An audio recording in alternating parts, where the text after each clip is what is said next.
Quelle place avaient les femmes à cette époque, au 19e siècle, à l'époque de cette lunette? C'est vrai qu'elles étaient... Alors effectivement, il n'y avait pas de femmes astronomes. Ici à Besançon, cette lunette... Alors déjà, s'il y a un observatoire à Besançon, c'est parce que c'était la ville où on fabriquait les montres.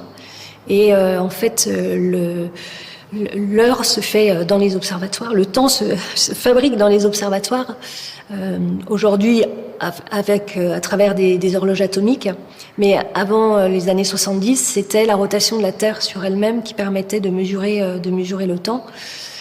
Donc on observait une étoile un soir quand elle passe pile sur l'axe méridien, l'axe nord-sud. Et puis le lendemain, on réobservait la même étoile. Et on a une horloge là derrière moi qui permettait de voir à quelle heure passe cette étoile.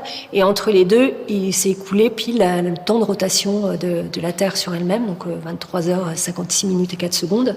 Et donc c'est avec ce temps assez régulier qu'on arrivait à définir la seconde.